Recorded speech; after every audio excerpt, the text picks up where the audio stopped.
We're coming on the air tonight on Independence Day. But as Americans celebrate the founding of a nation, questions swirling within the White House that could weigh on the future of the nation. As President Biden heads into the holiday weekend, attempting to ride out the storm, facing his candidacy for another term, as some within his own party call on him to step aside. What he's saying now, ahead of a crucial few days for his campaign. Plus, political turmoil stretching across the pond, where the United Kingdom is on the cusp of ending 14 years of conservative leadership, and what that means for the trajectory of the UK going forward. And then a weather double whammy, how firefighters are trying to put out a massive wildfire out west, and what we know about where Hurricane Beryl is headed next. And then danger at the shore this July 4th, what we're learning about a rare shark attack in Texas, and also high levels of bacteria closing dozens of beaches in at least 10 states. And then there's the original, a visit to Baltimore for the story on how one community is healing a year out from a mass shooting at a block party. Hey there, I'm Brian, in tonight for Hallie, who is on assignment, and we're coming on the air as President Biden gets ready to kick off the July 4th celebrations at the White House. Fireworks will light up the D.C. sky as one of the darkest clouds of Mr. Biden's political career hangs overhead. The president facing a pivotal weekend, with sources telling us the president is going back and forth right now between acceptance and defiance in his odds of a successful path to a second term, with Mr. Biden acknowledging that the fallout from his debate performance may grow too large to overcome. We're also learning new details of what he told Democratic governors on a big call last night, telling state leaders he needs to work a bit less and sleep a bit more, even going as far to say he'll pull back from doing events after 8 p.m.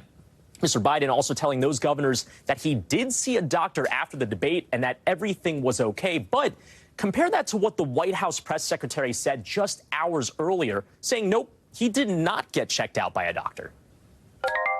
Has the president had any medical exams since his last annual physical in February? And we were able to talk to his doctor about that, and that is a no.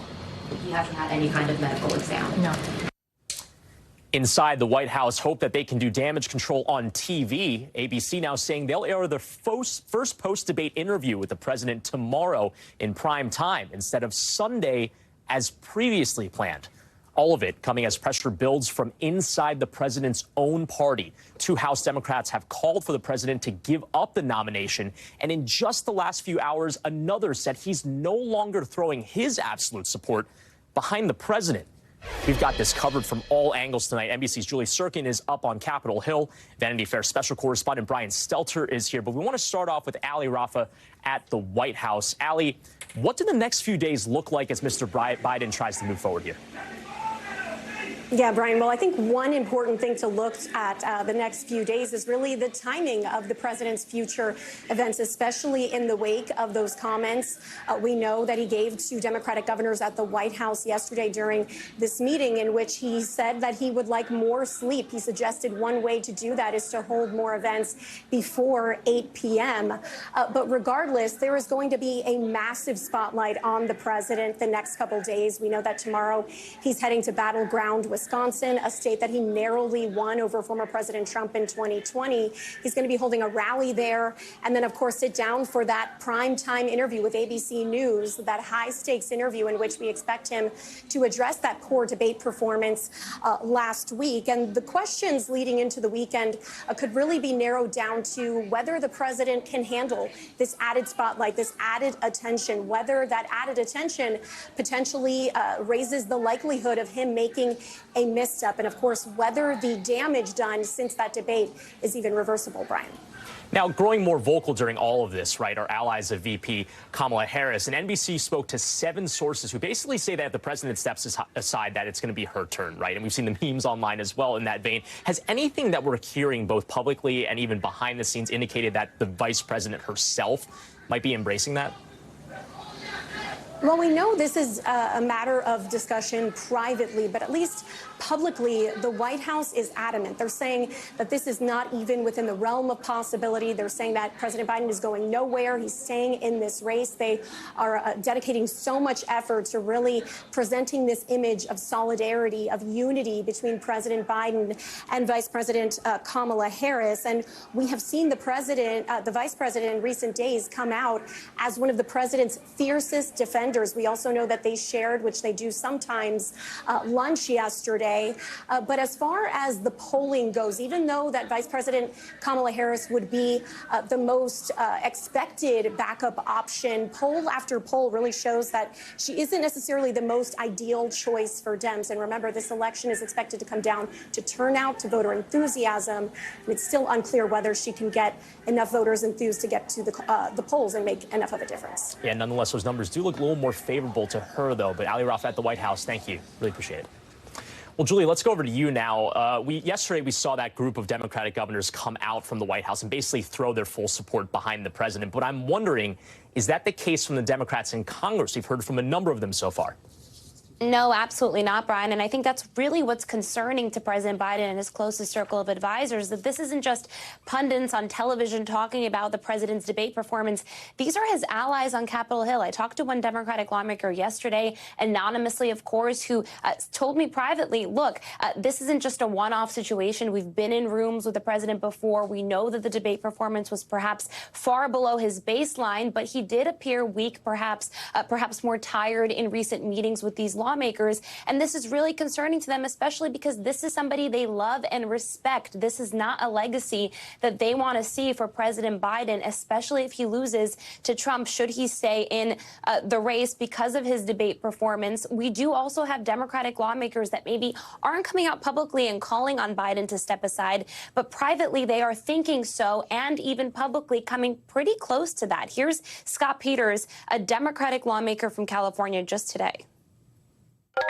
We want to know what their plan is to win this election and turn these numbers around. If they don't have a plan, then I think we have to move in a different direction. So you're to be determined, but you're not saying you're absolutely supporting him.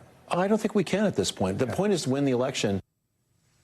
So, look, obviously, Democrats are panicking in the Capitol, right? You have a lot more of them than 20 Democratic governors. So, of course, you're going to hear a lot more opinions. You have vulnerable Democrats that are in very difficult districts come November who are worried about their own reelection. You see some of those names and faces on your screen, but they're going to be waiting for that interview Biden does this weekend and his campaign stumps to see if they're going to say more next week. Yeah, the question if that graphic is going to include more people going forward. Julie Sirkin, thanks so much. Well, Vanity Fair special correspondent Brian Stelter is still with us. And Brian, we're learning today that we won't have to wait until Sunday for the president's first sit-down interview since the debate. It'll now air on Friday as a primetime special. What should we be reading from that move there? We should read into the fact, this change, that this is a very urgent crisis and that the White House knows the stakes of this interview. And furthermore, that ABC knows how important this interview is. It's really incredible, Brian, that the debate happened more than a week ago, actually exactly 1 week ago, 7 days ago, and the president has not been interviewed at any length in any forum, except in a couple of radio interviews that were on local stations. So this interview that's going to happen tomorrow, it's going to be taped during the day on Friday, then it's going to be released in primetime Friday night. It is the first, and it may be the only chance for Biden to address the nation about what went wrong at the debate and to prove that he has the stamina to stay in the race and to stay as president. To be frank, that's the biggest interview of George Stephanopoulos' life. He used to be a White House aide to Bill Clinton. Now he's going to be interviewing a different Democratic president about whether that president can stay in office. Yeah, well, certainly the opportunity is there, but I guess the question is, what's he going to say? Because we keep getting excuse after excuse from the White House. He had a cold. He flew through a dozen time zones on the way to the debate. And essentially now that he's just been staying up, working too late, I mean, are any of these excuses going to satisfy Americans that are still upset by what they may have seen at last week's debate? I think the short answer is no, because none of the excuses really have added up to date. And because some of the answers we've heard, some of the half answers are quite troubling. If the president says he needs more sleep, if he can't be functioning at all hours, that should be worrisome to voters and is worrisome to many voters. But of course, we know there are many things happening here at the same time. Trump fans have already written off Biden as senile. Many Biden fans are horrified by this entire news cycle. They want all this to go away. I think some Biden fans, frankly, are in denial about how serious this crisis is within the Democratic Party. But I think probably the most important audience for this interview tomorrow are, voters who are on the fence, who have not made up their mind yet about Biden. And there are still a lot of those people. Now, what's really important here is that it's not just the kind of broadcast audience here, but also those that are reading the papers. I want to ask you about this op-ed that we saw from the Washington Post editorial board. It's a hypothetical 4th of July speech from the president where he withdraws from the race. Again, this is not anything that the president himself has said. This is theoretical. But what's to be read from Washington's top paper doing this? And broadly, have the nation's papers sort of have they turned the tide on the president? Yes. And I think in some ways voters were ahead of the media. Voters years ago were saying Biden was too old to be president, too old to run again. That was baked into voter sentiment. But now, Brian, the media is ahead of the Democratic Party base because media elites, editorial boards, opinion writers, that Washington Post editorial, they are all now imagining a world where Biden is no longer president. There are active conversations about whether Kamala Harris is about to become the first female president of the United States. That's a beautiful thought on this July 4th about a more perfect union, a more diverse union in this country. But, there's still a long way to go to get to any place like that. Brian Stelter, thank you so much. Appreciate it. Thanks. Well, as we're coming on the air tonight, it looks like a landslide victory in the United Kingdom, with exit polls showing a major win for the center-left Labour Party. Millions of Brits voting in an election marking the end of 14 years of conservative leadership in a country that is a crucial ally for the U.S. The leaders of Britain's main political parties arrived at their polling stations earlier today. That's Labour Party leader Keir Starmer there on the left and Prime Minister and Conservative Party leader Rishi Sunak on the right. Sunak's party has had to deal with back-to-back major challenges since taking power back in 2010. First, it was a fallout from that global financial crisis that really grew Britain's debt. And then the UK left the European Union. And then it also had to deal with one of the deadliest COVID-19 outbreaks in Western Europe. And then more recently, it saw inflation soar after Russia invaded Ukraine. A lot of voters blame the party for those issues and more. Raf Sanchez joins me now from Downing Street in the UK. Raf, what are these exit polls showing us? What's the latest on this election today? So, Brian, the polls closed across the United Kingdom just 10 minutes ago. We have these exit polls. We should stress these are not final results, but they are projecting an absolutely crushing defeat for the ruling Conservative Party, and they are projecting that tomorrow morning the leader of the Progressive Labour Party will walk through that door behind me, 10 Downing Street, as the new Prime Minister of the United Kingdom. Just to give you a sense of the numbers we're looking at here, these exit polls are projecting that Labour, which has been out of power since 2010, is going to more than double its number of seats in Parliament to around 410 seats overall, that the Conservatives are going to lose about half of their seats in Parliament. They will be down to around 130. That, if it comes to pass, would be the worst performance for the Conservative Party since the Second World War. It would be an incredibly dramatic turnaround since the last election, 2019, when the Conservatives won a pretty comfortable majority of 80 seats. Now, the Labour Party has not won an election in this country since Tony Blair was in charge back in 2005. And, Brian, we should say that this exit poll is also projecting that Britain's populist new right-wing party called Reform, which is strongly anti-immigration, which is run by a British ally of Donald Trump, is apparently going to win 13 seats, which is more than many people were predicting. Many threads to follow there and a massive tide change in the United Kingdom. Raf, thanks so much. Well, out west, the weather is packing a double whammy with a historic stretch of scorching hot weather and crews trying to contain fires raging across the region. 130 million people are under heat alerts today, with the big areas of concern, California and the South. Temperatures could reach near 120 degrees over the holiday weekend in the interior valleys of California. And in the south, it's another day of extreme heat and humidity, with heat indices topping, get this, 110 degrees. All of that raising the risk for fires. Some 28,000 people in Northern California have had to leave their homes because of the Thompson fire. That's burned through more than 3,500 acres, and it's only 7% contained right now.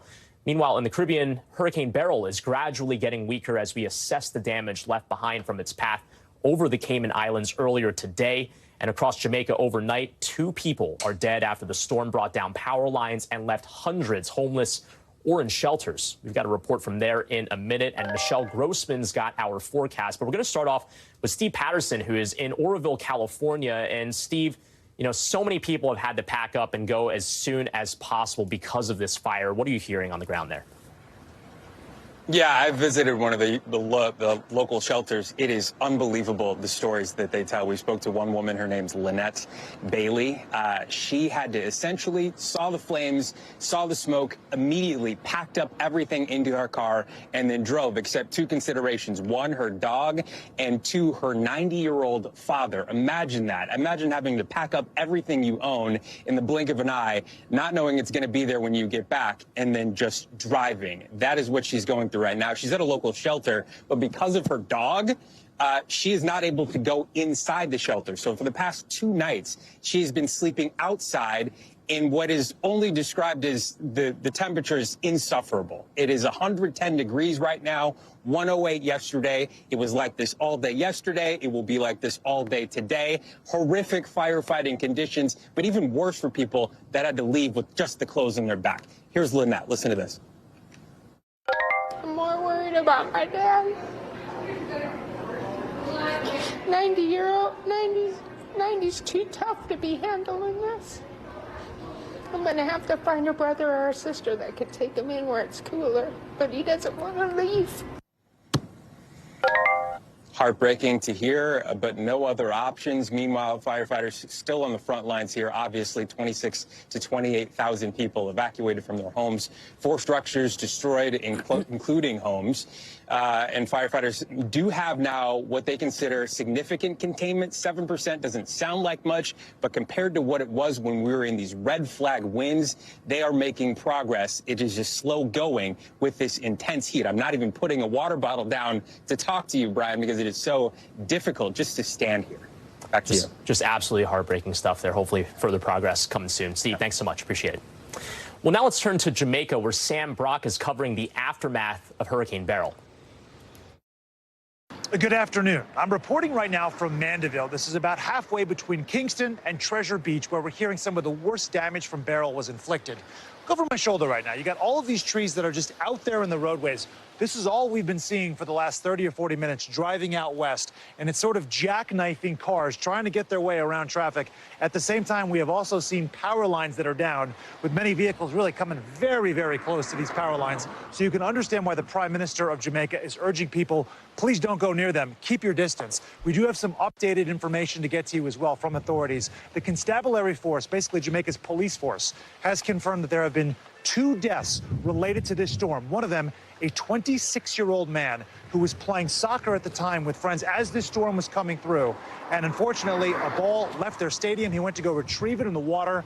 He was swept out by the floods and has died. Their thoughts, of course, with his family. There was also a 26-year-old girl in the northwestern part of the island where she had a tree fall on her while she was in the middle of her yard, and she passed away. Those are the only 2 confirmed fatalities we have right now, but that is a number that is expected to potentially rise. As you see all these folks trying to get back and forth now to wherever their homes might be. Communications in many areas are compromised at this moment, but as they come back online, we're going to get more information, we expect, about injuries and potentially more fatalities. Lastly, there were about 1,000 people, according to the government, that ended up in shelters last night. Those are now hopefully retreating back to their homes. But again, very much a situation in flux here as we head out to Treasure Island, which apparently has sustained the worst damage. We'll have more reports for you later. Live here from Mandeville, Sam Brock, NBC News. Back to you. Sam Brock, thanks so much for that report. I'm here with Michelle Grossman. I mean, he was saying that in flux, right? What other areas could be in flux with the potential further path of Hurricane Beryl? Yeah, we're looking towards the Yucatan Peninsula and possibly the U.S. This is what it looks like right now. This is a strong storm, more of a scenario of September, October. The waters are so warm, giving this storm power. Now, we're mentioning that it weakened to a Category 2 storm, but that is a very strong storm. You need one mile per hour to make it a Category 3 storm. So we're right on the cusp of a major storm still. It's 250 miles east-southeast of Tulum, Mexico. It will continue to move off to the west. It's moving quickly at 20 miles per hour. It's been moving very quickly for its entire lifespan. That's the only saving grace. It gets in and it gets out quickly.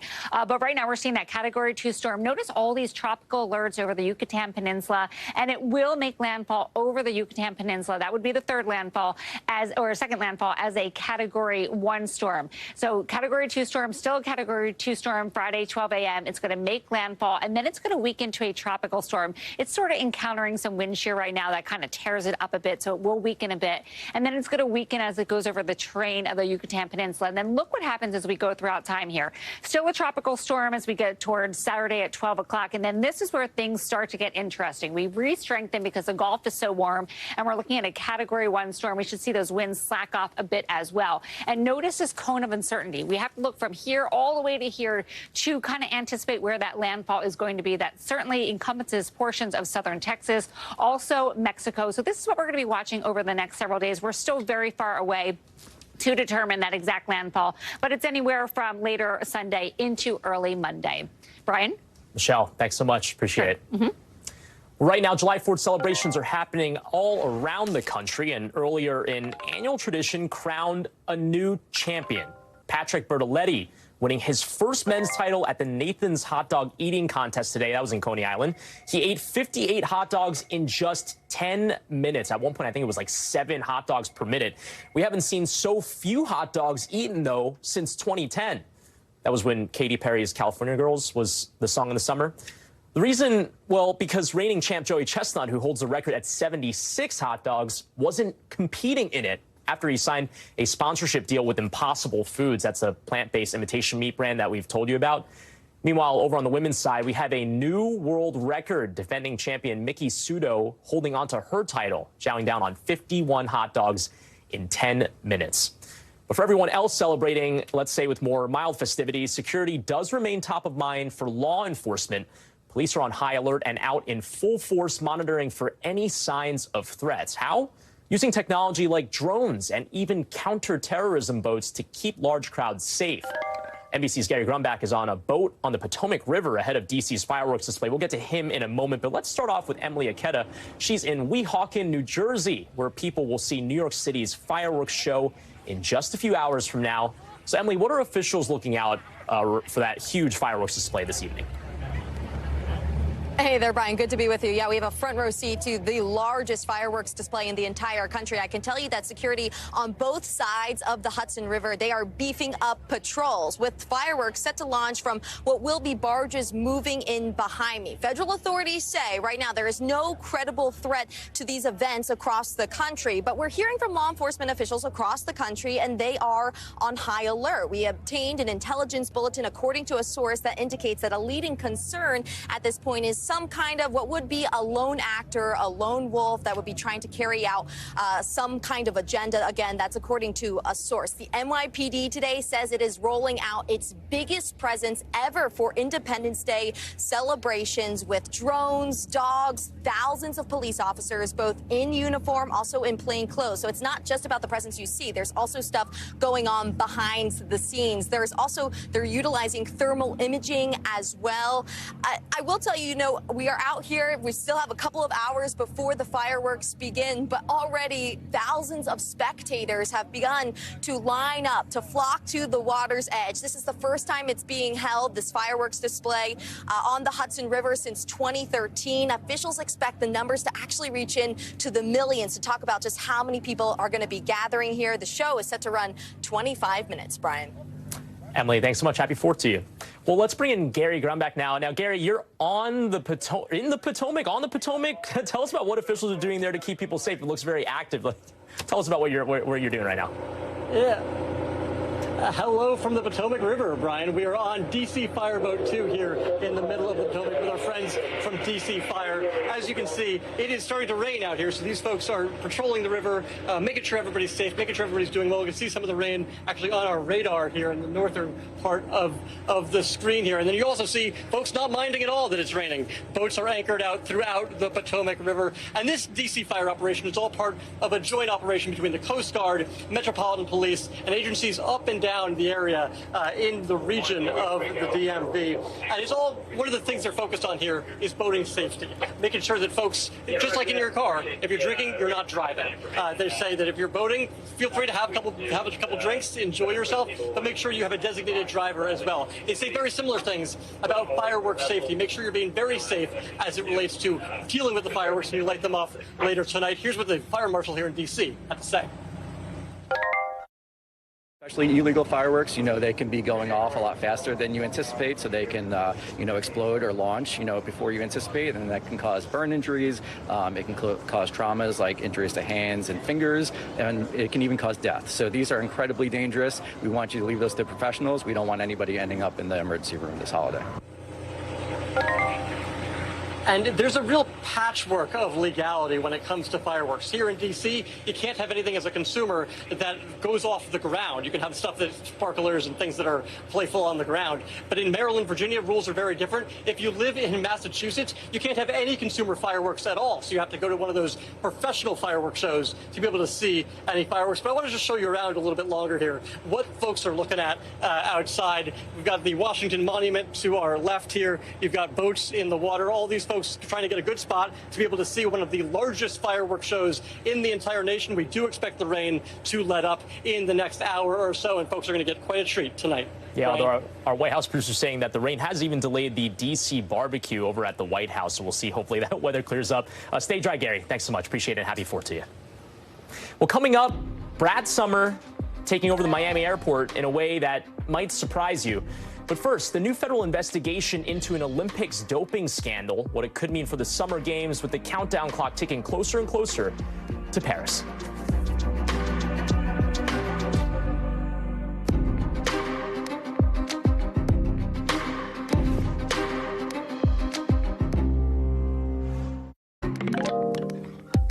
The bird flu making breakfast a bit of a nightmare for one fast food chain. But first, just 3 weeks out from the Summer Olympics, swimming's governing body says its top administrator has been subpoenaed to testify in a criminal investigation into a Chinese doping scandal.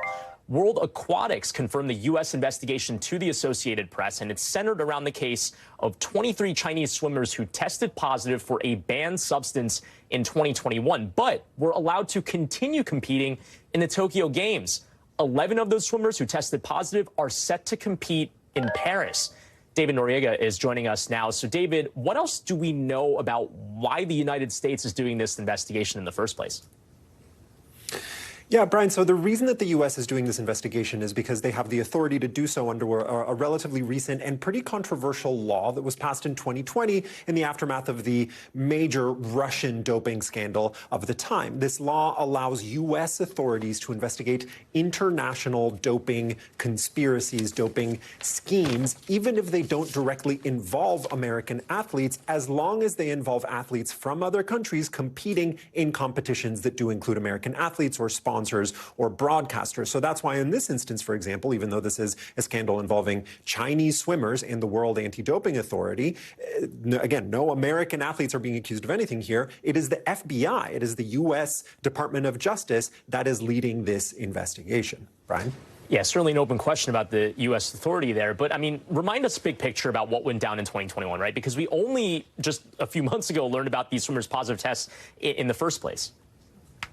Yeah, so the story here basically is that 23 Chinese swimmers prior to the last Olympics, the 2021 Olympics in Tokyo, tested positive for a banned performance-enhancing drug. That's a prescription heart medication. However, the Chinese authorities and the World Anti-Doping Authority subsequently cleared them on the grounds that they had accidentally, there was an accidental mass contamination event, as they called it, and they were allowed to participate in the Tokyo Games. And now 11 of those swimmers, as you pointed out, about a third of the Chinese Olympic swimming team, is going to compete compete again in this year's Olympics in Paris. This, according to a lot of people, casts sort of a shadow over the swim events this year because some swimmers fear that there's no reason to have confidence in the doping regulations going into this year's games.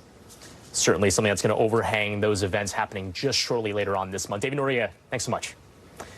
Let's get you over to the 5 things our team thinks you should know about tonight. Starting off with number 1, Sean Diddy Combs, now the subject of a federal criminal investigation, according to 2 sources familiar with the matter, who also say a federal grand jury in New York is hearing evidence as part of the investigation. But there's no indication that charges are imminent just yet. And of course, this comes 3 months after Combs' houses were raided by law enforcement officials. Combs' lawyers did not respond to a request for comment. And number 2, McDonald's locations across Australia slashing their breakfast hours because of, get this, an egg shortage caused by the bird flu. Breakfast now ending 90 minutes earlier than normal. The company saying it's, quote, working hard with our Aussie farmers and suppliers to return this back to normal as soon as possible. Again, in Australia, not here. Number 3, it's the end of an era for floppy disks in Japan, with the government there getting rid of the storage devices for all of its systems. It's been a long time coming for the aged tech. The floppy disk was patented by IBM in 1972. That, by the way, was when The Godfather was topping the box office. And number 4, the parent company of Saks Fifth Avenue signing a deal to buy rival Neiman Marcus for over $2.6 billion. The 2 luxury retail brands will now be held by a new combined company called Saks Global, and that'll include the Saks Off Fifth and Bergdorf Goodman brands as well. It comes as once iconic department stores try to compete against e-commerce, a story apparently carrying over to big buck spending as well. And number 5, it's a brat summer at the Miami airport. Take a look at this. A mysterious green liquid covering a concourse floor just in the last couple of hours. At first, airport officials said it was some kind of chemical, but later said it was actually just water from the AC system that had green dye in it, meant to help trace a leak to its source. They say it's non-hazardous and isn't causing any major chaos or delays there, although that looks pretty 360 to me. Well, just in tonight, we're learning about a rare and dangerous situation at a beach in Texas where one swimmer was attacked by a shark. It comes as nearly 100 beaches in at least 10 states are closed to swimmers or are warning people not to swim there this holiday because of high levels of dangerous bacteria in the water. We're talking bacteria from fecal waste or high levels of something called cyanobacteria that causes blue-green algae. Researchers suggest those algae blooms are happening more often because of climate change. Morgan Chesky is joining us now. So, Morgan, lots to unpack here. Let's start off with the shark attack in Texas, though. So what else do we know right now? I understand that's breaking today. Yeah, Brian, new details coming in by the hour here. We do know that this attack reportedly happened around 11 this morning at South Padre Island, an incredibly popular destination for 4th of July holiday travelers. That warning issued by the Coast Guard after that reported attack. We're seeing various reports come in from witnesses who were there on the beach saying that this man was attacked in relatively shallow water, bitten in the thigh. And then we've seen images, although not independently confirmed by NBC, of first responders treating an individual on that Texas beach and then being loaded onto a stretcher and taken away to a nearby hospital. We don't have any word on that man's specific condition, but Coast Guard officials are stressing here, Brian, that this attack was allegedly one of several, prompting that warning to beachgoers to get out of those Gulf Coast waters there. And so that is something that is certainly out of the norm for this part of the country. While we've been reporting on shark attacks both in Florida and California, those happening on the Texas coast, far more rare. Brian? Now, Morgan, aside from being gross, let's talk now about the bacteria at those beaches that have been closed as a reason for this. So how dangerous could that be to people's health? It depends on the exposure to the water and specifically what beach you're at. And it's good practice, Brian, for anyone to check the county health department before going to specific beaches here, because the differences can be just from one beach to the next, depending upon the level of toxins that have been found in those waters. I want to show you a list of just some of the symptoms that can be present in one's body if they come into contact with this bacteria here. Of course, you can have some GI issues. That's never fun. Skin infections. But on a more serious note here, Brian, we're talking about damage to your kidneys, liver, or reproductive system from certain algae blooms. I know I've been checking maps here that mark any California beaches that have been closed or have had warnings issued. We know that there are several in the San Diego area that have been shut down to the public entirely, but there are other more popular beaches, such as those near Santa Monica, Malibu, Brian, that have at least had advisories put out. You know, any bit of info you can have before going to the beach with the holiday season coming, certainly going to be useful because, again, this can vary from beach to beach here, all dependent upon its proximity to what could be a polluted waterway or other toxins that have caused a significant impact there. Brian? So important for those that are headed out for the beaches this holiday weekend. Morgan Chesky, thanks so much. Appreciate it. Well, coming up, this super scary scene, a spinning swing ride collapsing on its side, and it's all caught on video. That's next. Plus, we'll show you how a dog almost burnt down his family home.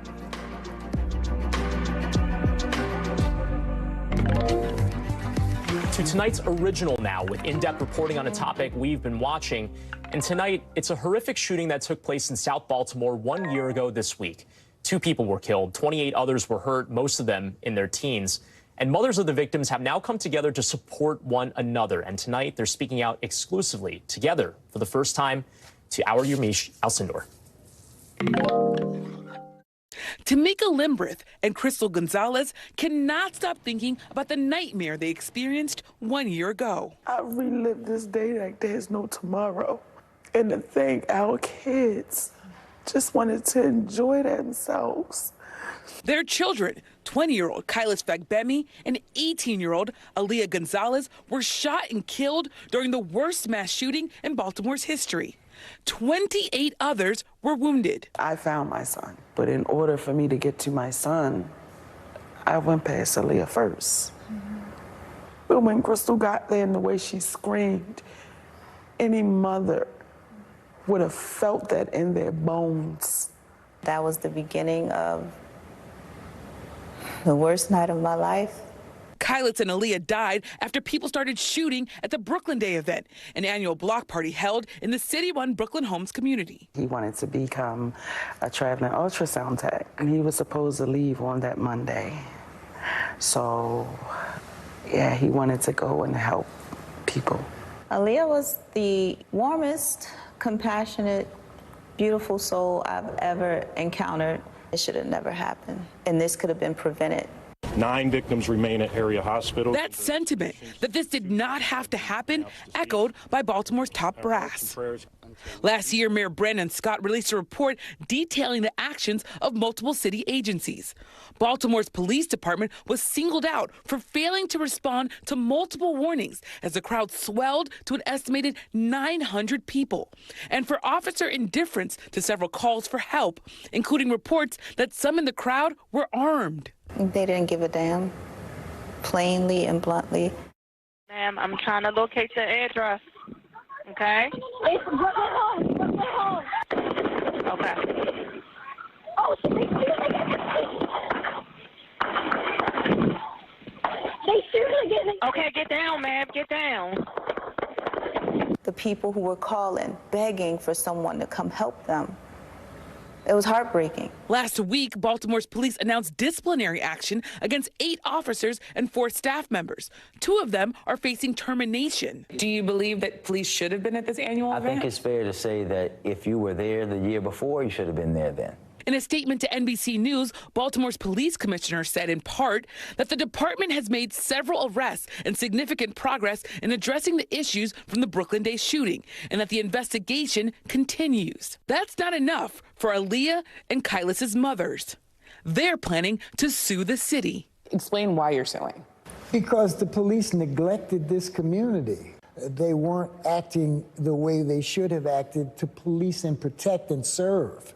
These people can go on and they can find another job. Here it is, Tamika and I are living a life sentence. And Yamiche joins me now. And, you know, what struck out to me was them saying this could have been prevented. Yamiche, I mean, what else are you hearing from the mothers? Well, these mothers are just heartbroken because the murders of their children remain unsolved, though there have been people who have taken plea deals related to the shooting itself. They really want to see justice both in who murdered their children, but also in the police officers that failed their children. And I heard from them talking about sort of wanting to move forward. In Aaliyah's mother's case, Crystal, she's someone who said that she moved from New Jersey to Maryland because she was worried about shootings. And now, of course, she's lost her daughter to the gun violence. She was literally trying to flee. She's also now hosting a day called Aaliyah Day that she had that this week, where she had basketball tournaments and positivity and food for kids, because she's trying to say, she said she wants to put some positivity in the world. For Tamika, Kylas's mother, she said that she really wants the community of Brooklyn Homes, where she used to live before the shooting happened, and now she's moved. She wants that community, though, to see that she's strong. So she went to Brooklyn Day. She was walking around. She said she's focused on trying to also be a great grandmother to Kylas's young daughter. She said he wanted that daughter not to want for anything. So they're both trying to be positive here, but it's really tough because they just want a lot of answers, and there still are just so many questions to how this shooting went down. Brian? So many questions. Yamiche Alcindor, thanks so much for bringing us that reporting. Well, NBC covers hundreds of stories each day, and because it's tough to read, watch, or listen to them all, our bureau teams have done it for you. And this is what they tell us is going down in their regions in a segment that we call The Local. Out of our Midwest Bureau, Highland Park, Illinois, holding its 4th of July parade for this first time since that devastating shooting 2 years ago, leaving 7 people dead and 48 others hurt. The day starting with a remembrance ceremony for the victims. You can see that right here, with the parade now taking a different route than it used to bypass the scene of the shooting. And from our Western Bureau, new security footage showing a dog accidentally starting a fire in a Colorado home. Police say he got a bit curious with the boxes on top of the stove when his paw somehow turned the stove on and lit it up in flames, as you can see in the pictures there. Thankfully, one of the homeowners quickly extinguished it. He was taken to the hospital for smoke inhalation, but everyone's expected to be okay. And also out of our Western Bureau, a nightmarish scene at a carnival over in Washington State when a spinning swing ride toppled over. You can see it on its side right here. 6 people were hurt in the incident. The ride shut down and the carnival now closed for the rest of the holiday weekend. Everyone is expected to be okay, with officials still investigating how this happened. Well, coming up, the crucial phone call and new hope for a ceasefire in the Middle East. That coming up next.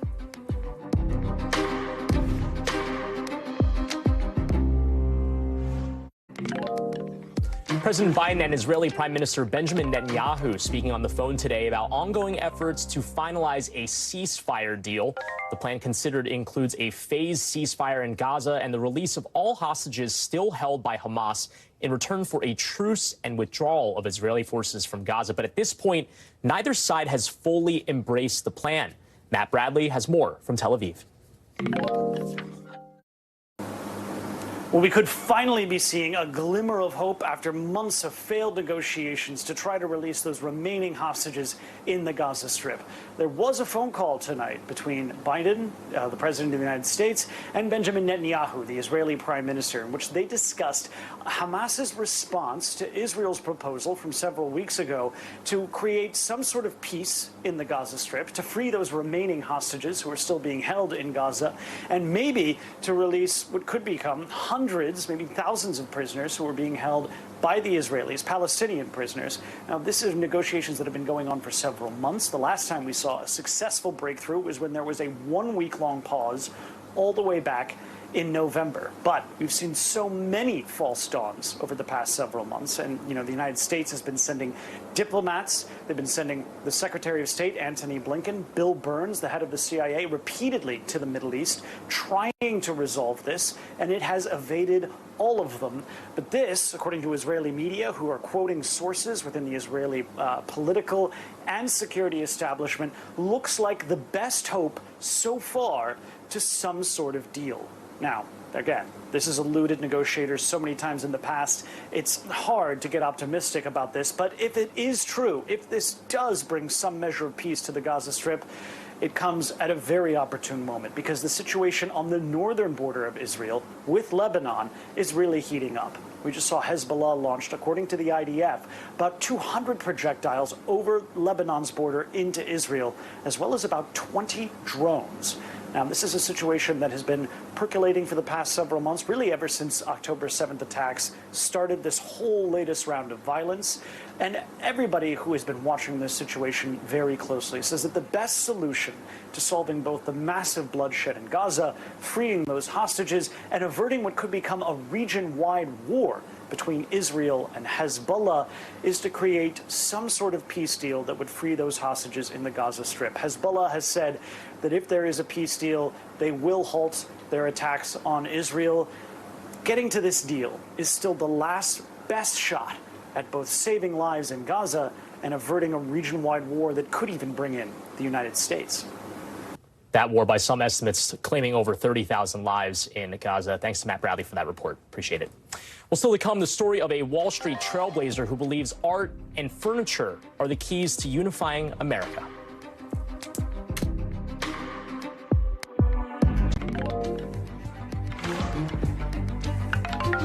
Tonight, a pioneer on Wall Street and in art is sharing her story on how she immigrated to the U.S. and ended up becoming a powerhouse, from art galleries to boardrooms. Chloe Malas has more. Lulu C. Wong stands just over 5 feet tall, but don't be fooled. She's a powerhouse, both on Wall Street and on Fifth Avenue, where she has 6 galleries at the Met. I think art has incredible power. And I think art reminds us that we are all human beings. And when you see a beautifully made piece of art, whether it's from wood or from canvas, you're reminded of the human effort behind it. And we all have that in us. And to support it and work together on it, admire it together, really does bring us together. Lulu, this is beautiful. Tell me about it. It's so outstanding because the incredible voluptuousness of the curves in the back and the C curves in the arm supports. Hope you enjoy the American wing. Wong is almost 80, but life for her isn't always as it is now. One of 4 daughters, Wong immigrated to the United States with her family when she was just 4 years old amid the Chinese Communist Revolution. We just started from scratch. We left everything behind, and we only had our family and our dream of a life together. Not knowing a word of English, Lulu quickly found her way. And one little girl came up to me and she said something, and I had no idea. I knew one word, what? And I found out later on, she was asking me, where's the waste paper basket? Wong says she not only adapted to her new home, but she fell in love with America. After graduating from Wellesley College, she married her childhood sweetheart and had a son. But it was while she was a stay-at-home mom that she had a realization. I thought Wall Street was an interesting place to go. It was a place to ask why. This was the late 70s, a time when very few women were even working on Wall Street, let alone leading it. I never really thought of myself as just a woman or just a Chinese person. I really thought I was Lulu, and Lulu wanted to learn. Lulu wanted to succeed. And succeed she did. Wong went back to school and earned an MBA from Columbia Business School and even opened her own hedge fund. Do you consider yourself a trailblazer? I suppose you might say I was a trailblazer on Wall Street. People always said, well, it's been a hard area for women to get traction. And again, since I never really thought of myself as just a woman, I was an individual who really had a vision of what my firm should be. After her financial success, it was her love of collecting that brought her to the Met. And there are 2 things that make this very New York. One is that very blocky, talon down style, very strong. And then the front, the serpentine front with the gadrooning. That is very typical New York. A very strong.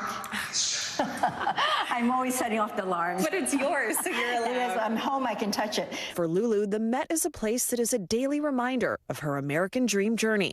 This painting captures so much of what I've always admired in the American spirit.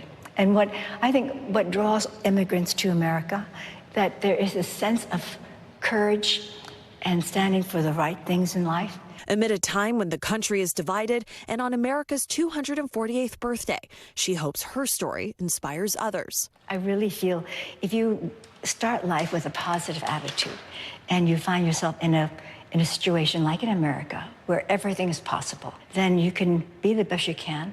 And when you have found success, to begin to give it back to others. It's so important to achieve something, but it's far more important to be able to share with others. And this is what makes America great. And Chloe joins me now. Probably the only person that would allow you to get that close to the exhibitions there. So cool. Now, Lulu Wang has accomplished a lot. I guess the next question, what's next for her? Well, Brian, I have to say, this is by far one of the best, most favorite interviews I've ever done. I mean, Lulu Wang truly is a trailblazer. She's has this magical spirit. She's going to be 80 this fall. And she focuses on the arts, how she can support the Met, but other museums across the country with her husband, Tony. And she is just, a wonderful sister and an aunt to her nieces. And, she also supports female entrepreneurs. And so she still does investing for women who are trailblazers in their respective industries. So she has her hands in many things, and she's truly inspiring. What was your favorite piece of furniture, very quickly?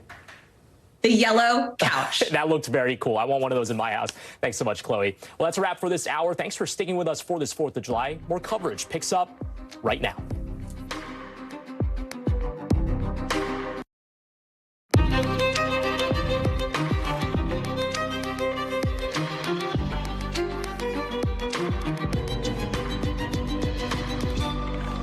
We're coming on the air tonight on Independence Day. But as Americans celebrate the founding of a nation, questions swirling within the White House that could weigh on the future of the nation. As President Biden heads into the holiday weekend, attempting to ride out the storm, facing his candidacy for another term, as some within his own party call on him to step aside. What he's saying now, ahead of a crucial few days for his campaign. Plus, political turmoil stretching across the pond, where the United Kingdom is on the cusp of ending 14 years of conservative leadership, and what that means for the trajectory of the UK going forward. And then a weather double whammy, how firefighters are trying to put out a massive wildfire out west, and what we know about where Hurricane Beryl is headed next. And then danger at the shore this July 4th, what we're learning about a rare shark attack in Texas, and also high levels of bacteria closing dozens of beaches in at least 10 states.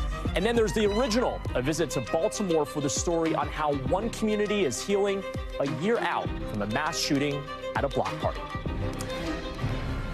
Hey there, I'm Brian, in tonight for Hallie, who is on assignment, and we're coming on the air as President Biden gets ready to kick off the July 4th celebrations at the White House. Fireworks will light up the D.C. sky as one of the darkest clouds of Mr. Biden's political career hangs overhead.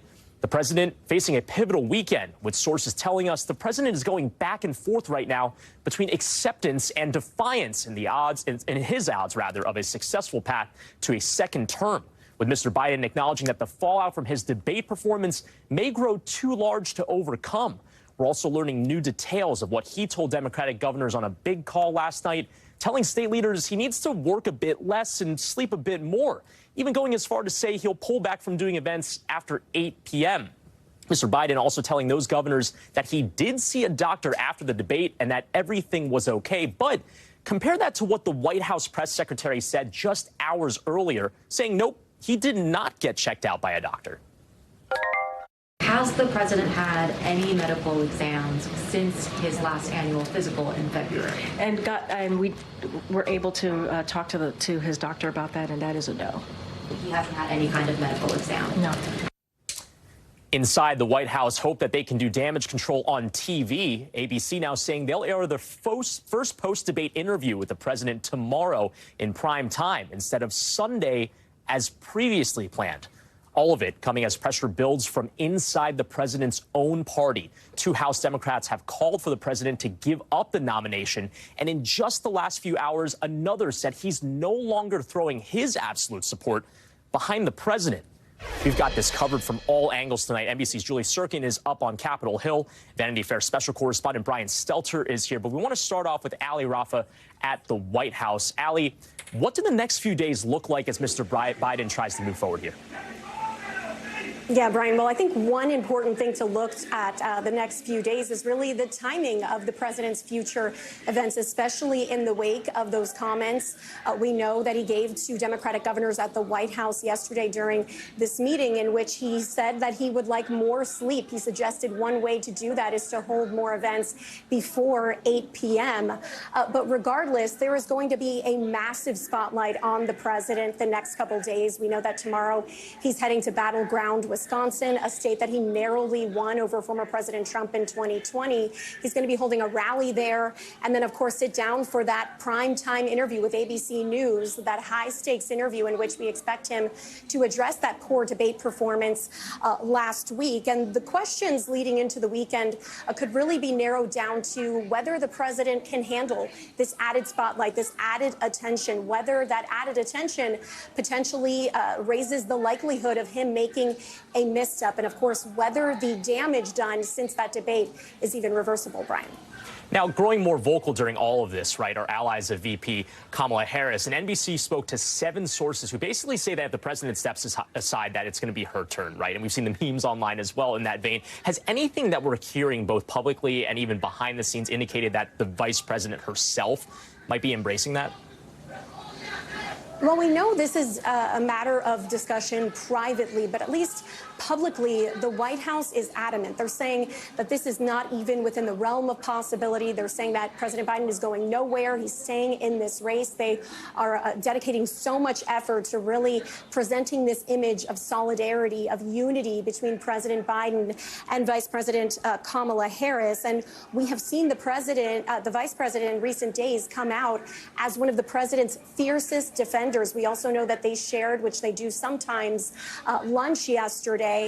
But as far as the polling goes, even though that Vice President Kamala Harris would be the most expected backup option, poll after poll really shows that she isn't necessarily the most ideal choice for Dems. And remember, this election is expected to come down to turnout, to voter enthusiasm.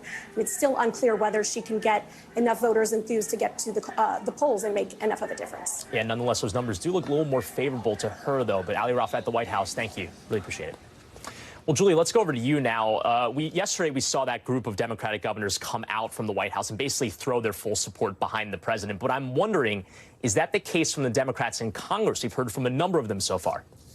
No, absolutely not, Brian. And I think that's really what's concerning to President Biden and his closest circle of advisors, that this isn't just pundits on television talking about the president's debate performance. These are his allies on Capitol Hill. I talked to one Democratic lawmaker yesterday, anonymously, of course, who told me privately, look, this isn't just a one-off situation. We've been in rooms with the president before. We know that the debate performance was perhaps far below his baseline, but he did appear weak, perhaps more tired in recent meetings with these lawmakers. And this is really concerning to them, especially because this is somebody they love and respect. This is not a legacy that they want to see for President Biden, especially if he loses to Trump, should he stay in the race because of his debate performance. We do also have Democratic lawmakers that maybe aren't coming out publicly and calling on Biden to step aside, but privately they are thinking so, and even publicly coming pretty close to that. Here's Scott Peters, a Democratic lawmaker from California, just today. We want to know what their plan is to win this election and turn these numbers around. And if they don't have a plan, then I think we have to move in a different direction. So you're to be determined, but you're not saying you're absolutely supporting him. I don't think we can at this point. The point is to win the election. So, look, obviously, Democrats are panicking in the Capitol, right? You have a lot more of them than 20 Democratic governors. So, of course, you're going to hear a lot more opinions. You have vulnerable Democrats that are in very difficult districts come November who are worried about their own reelection. You see some of those names and faces on your screen, but they're going to be waiting for that interview Biden does this weekend and his campaign stumps to see if they're going to say more next week. Yeah, the question if that graphic is going to include more people going forward. Julie Sirkin, thanks so much. Well, Vanity Fair special correspondent Brian Stelter is still with us. And Brian, we're learning today that we won't have to wait until Sunday for the president's first sit-down interview since the debate. It will now air on Friday as a primetime special. What should we be reading from that move there? We should read into the fact, this change, that this is a very urgent crisis and that the White House knows the stakes of this interview And furthermore, that ABC knows how important this interview is. It's really incredible, Brian, that the debate happened more than a week ago, actually exactly 1 week ago, 7 days ago, and the president has not been interviewed at any length in any forum, except in a couple of radio interviews that were on local stations. So this interview that's going to happen tomorrow, it's going to be taped during the day on Friday, then it's going to be released in primetime Friday night. It is the first, and it may be the only chance for Biden to address the nation about what went wrong at the debate and to prove that he has the stamina to stay in the race and to stay as president. To be frank, that's the biggest interview of George Stephanopoulos' life. He used to be a White House aide to Bill Clinton. Now he's going to be interviewing a different Democratic president about whether that president can stay in office. Yeah, well, certainly the opportunity is there, but I guess the question is, what's he going to say? Because we keep getting excuse after excuse from the White House. He had a cold. He flew through a dozen time zones on the way to the debate. And essentially now that he's just been staying up, working too late. I mean, are any of these excuses going to satisfy Americans that are still upset by what they may have seen at last week's debate? I think the short answer is no, because none of the excuses really have added up to date. And because some of the answers we've heard, some of the half answers are quite troubling.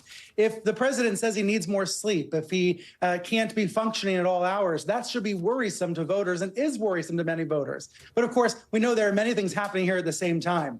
Trump fans have already written off Biden as senile. Many Biden fans are horrified by this entire news cycle. They want all this to go away. I think some Biden fans, frankly, are in denial about how serious this crisis is within the Democratic Party. But I think probably the most important audience for this interview tomorrow are, voters who are on the fence, who have not made up their mind yet about Biden. And there are still a lot of those people.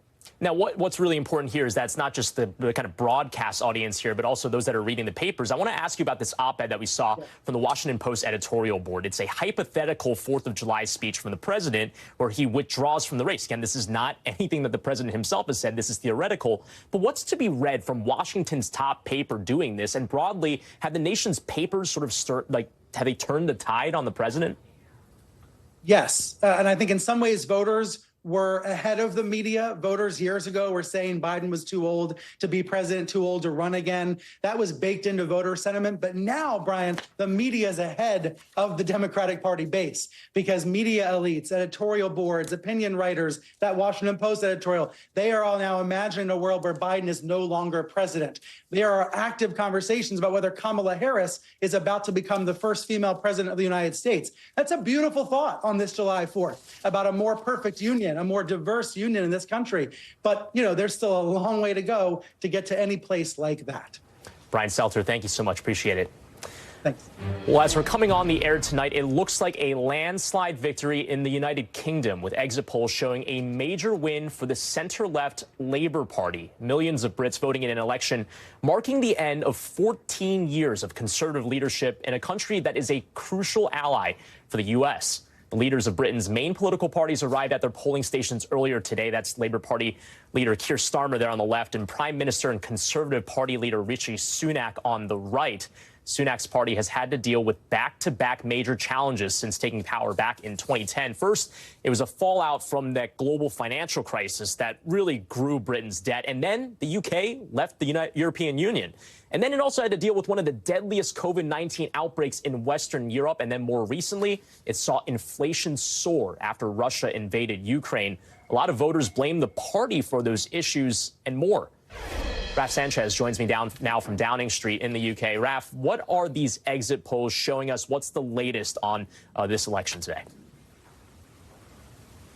So, Brian, the polls closed across the United Kingdom just 10 minutes ago. We have these exit polls. We should stress these are not final results, but they are projecting an absolutely crushing defeat for the ruling Conservative Party, and they are projecting that tomorrow morning the leader of the Progressive Labour Party will walk through that door behind me, 10 Downing Street, as the new Prime Minister of the United Kingdom. Just to give you a sense of the numbers we're looking at here, these exit polls are projecting that Labour, which has been out of power since 2010, is going to more than double its number of seats in Parliament to around 410 seats overall, that the Conservatives are going to lose about half of their seats in Parliament. They will be down to around 130.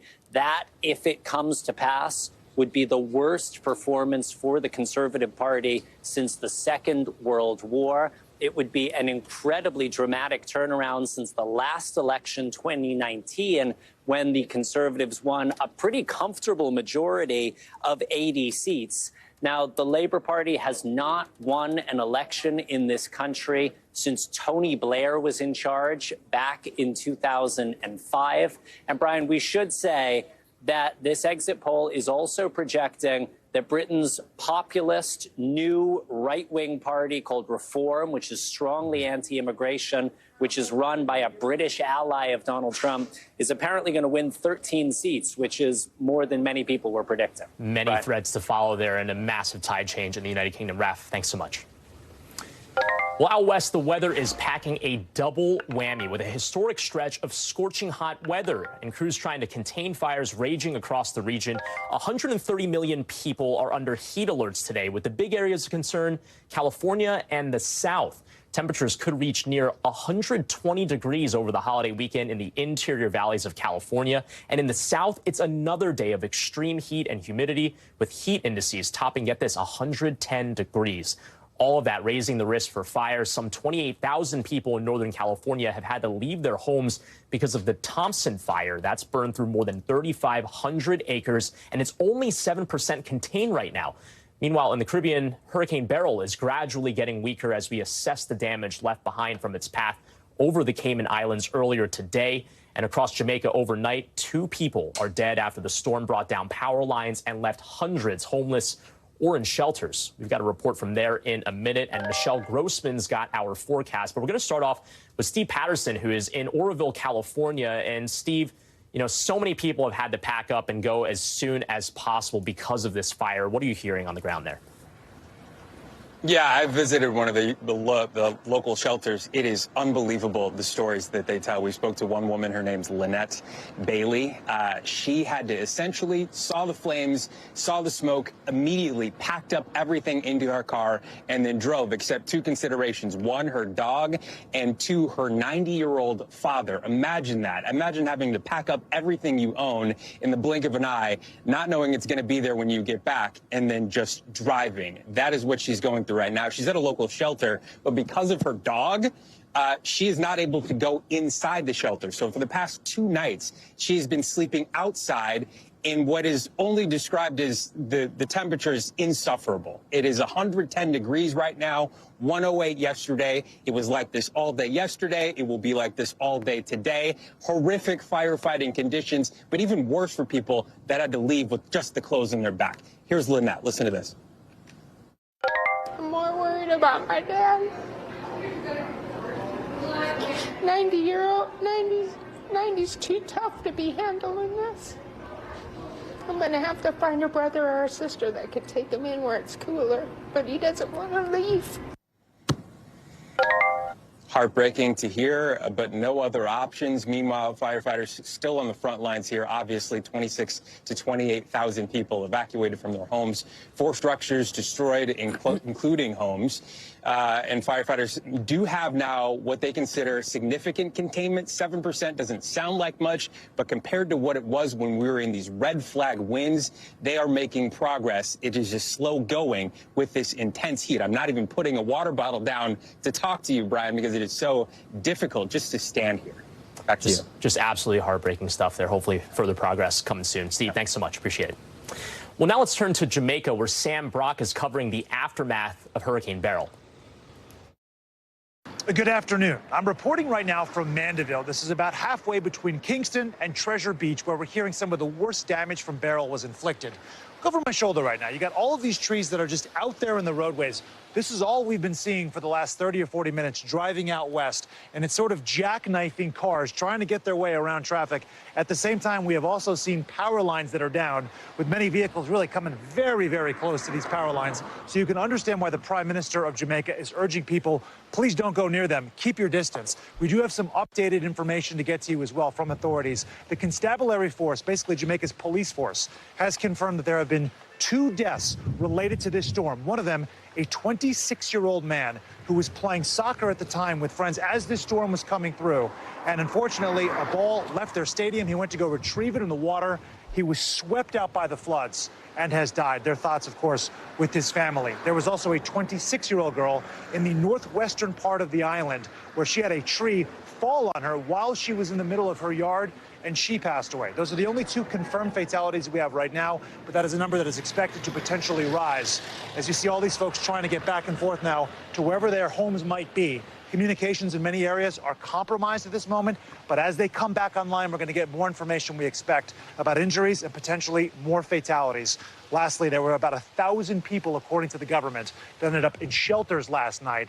Those are now hopefully retreating back to their homes. But again, very much a situation in flux here as we head out to Treasure Island, which apparently has sustained the worst damage. We'll have more reports for you later. Live here from Mandeville, Sam Brock, NBC News. Back to you. Sam Brock, thanks so much for that report. I'm here with Michelle Grossman. I mean, he was saying that in flux, right? What other areas could be in flux with the potential further path of Hurricane Beryl? Yeah, we're looking towards the Yucatan Peninsula and possibly the U.S. This is what it looks like right now. This is a strong storm, more of a scenario of September, October. The waters are so warm, giving this storm power. Now, we're mentioning that it weakened to a Category 2 storm, but that is a very strong storm. You need one mile per hour to make it a Category 3 storm. So we're right on the cusp of a major storm still. It's 250 miles east-southeast of Tulum, Mexico. It will continue to move off to the west. It's moving quickly at 20 miles per hour. It's been moving very quickly for its entire lifespan. That's the only saving grace. It gets in and it gets out quickly. But right now we're seeing that Category 2 storm. Notice all these tropical alerts over the Yucatan Peninsula, and it will make landfall over the Yucatan Peninsula. That would be the third landfall or second landfall as a Category 1 storm. So Category 2 storm, still a Category 2 storm Friday, 12 a.m. It's going to make landfall, and then it's going to weaken to a tropical storm. It's sort of encountering some wind shear right now that kind of tears it up a bit, so it will weaken a bit. And then it's going to weaken as it goes over the terrain of the Yucatan Peninsula. And then look what happens as we go throughout time here. Still a tropical storm as we get towards Saturday at 12 o'clock. And then this is where things start to get interesting. We re-strengthen because the Gulf is so warm, and we're looking at a Category 1 storm. We should see those winds slack off a bit as well. And notice this cone of uncertainty. We have to look from here all the way to here to kind of anticipate where that landfall is going to be. That certainly encompasses portions of southern Texas, also Mexico. So this is what we're going to be watching over the next several days. We're still very far away to determine that exact landfall, but it's anywhere from later Sunday into early Monday. Brian? Michelle, thanks so much. Appreciate it. Mm-hmm. Right now, July 4th celebrations are happening all around the country, and earlier an annual tradition crowned a new champion. Patrick Bertoletti winning his first men's title at the Nathan's Hot Dog Eating Contest today. That was in Coney Island. He ate 58 hot dogs in just 10 minutes. At one point, I think it was like 7 hot dogs per minute. We haven't seen so few hot dogs eaten, though, since 2010. That was when Katy Perry's California Girls was the song of the summer. The reason, well, because reigning champ Joey Chestnut, who holds the record at 76 hot dogs, wasn't competing in it after he signed a sponsorship deal with Impossible Foods. That's a plant-based imitation meat brand that we've told you about. Meanwhile, over on the women's side, we have a new world record, defending champion Miki Sudo holding on to her title, chowing down on 51 hot dogs in 10 minutes. But for everyone else celebrating, let's say with more mild festivities, security does remain top of mind for law enforcement. Police are on high alert and out in full force monitoring for any signs of threats. How? Using technology like drones and even counterterrorism boats to keep large crowds safe.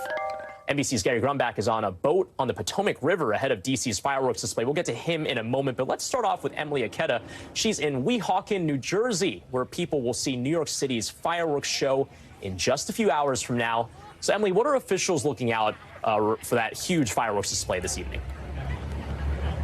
Hey there, Brian. Good to be with you. Yeah, we have a front row seat to the largest fireworks display in the entire country. I can tell you that security on both sides of the Hudson River, they are beefing up patrols with fireworks set to launch from what will be barges moving in behind me. Federal authorities say right now there is no credible threat to these events across the country, but we're hearing from law enforcement officials across the country, and they are on high alert. We obtained an intelligence bulletin according to a source that indicates that a leading concern at this point is some kind of what would be a lone actor, a lone wolf that would be trying to carry out some kind of agenda. Again, that's according to a source. The NYPD today says it is rolling out its biggest presence ever for Independence Day celebrations with drones, dogs, thousands of police officers, both in uniform, also in plain clothes. So it's not just about the presence you see. There's also stuff going on behind the scenes. There's also, they're utilizing thermal imaging as well. I will tell you, we are out here. We still have a couple of hours before the fireworks begin, but already thousands of spectators have begun to line up, to flock to the water's edge. This is the first time it's being held, this fireworks display on the Hudson River since 2013. Officials expect the numbers to actually reach into the millions to talk about just how many people are going to be gathering here. The show is set to run 25 minutes, Brian. Emily, thanks so much. Happy 4th to you. Well, let's bring in Gary Grumback now. Now, Gary, you're on the Potomac. Tell us about what officials are doing there to keep people safe. It looks very active. Tell us about what you're doing right now. Yeah. Hello from the Potomac River, Brian. We are on DC Fireboat 2 here in the middle of the Potomac with our friends from DC Fire. As you can see, it is starting to rain out here, so these folks are patrolling the river, making sure everybody's safe, making sure everybody's doing well. We can see some of the rain actually on our radar here in the northern part of the screen here. And then you also see folks not minding at all that it's raining. Boats are anchored out throughout the Potomac River. And this DC Fire operation is all part of a joint operation between the Coast Guard, Metropolitan Police, and agencies up and down the area in the region of the DMV. And it's all, one of the things they're focused on here is boating safety, making sure that folks, just like in your car, if you're drinking, you're not driving. They say that if you're boating, feel free to have a couple drinks, enjoy yourself, but make sure you have a designated driver as well. They say very similar things about fireworks safety. Make sure you're being very safe as it relates to dealing with the fireworks when you light them off later tonight. Here's what the fire marshal here in D.C. had to say. Especially illegal fireworks, they can be going off a lot faster than you anticipate, so they can, explode or launch, before you anticipate, and that can cause burn injuries. It can cause traumas like injuries to hands and fingers, and it can even cause death. So these are incredibly dangerous. We want you to leave those to professionals. We don't want anybody ending up in the emergency room this holiday. And there's a real patchwork of legality when it comes to fireworks. Here in D.C., you can't have anything as a consumer that goes off the ground. You can have stuff that's sparklers and things that are playful on the ground. But in Maryland, Virginia, rules are very different. If you live in Massachusetts, you can't have any consumer fireworks at all. So you have to go to one of those professional fireworks shows to be able to see any fireworks. But I want to just show you around a little bit longer here what folks are looking at outside. We've got the Washington Monument to our left here. You've got boats in the water. All these folks trying to get a good spot to be able to see one of the largest fireworks shows in the entire nation. We do expect the rain to let up in the next hour or so, and folks are going to get quite a treat tonight. Yeah, although our White House producer is saying that the rain has even delayed the D.C. barbecue over at the White House, so we'll see. Hopefully that weather clears up. Stay dry, Gary. Thanks so much. Appreciate it. Happy 4th to you. Well, coming up, Brad Summer taking over the Miami airport in a way that might surprise you. But first, the new federal investigation into an Olympics doping scandal, what it could mean for the Summer Games, with the countdown clock ticking closer and closer to Paris.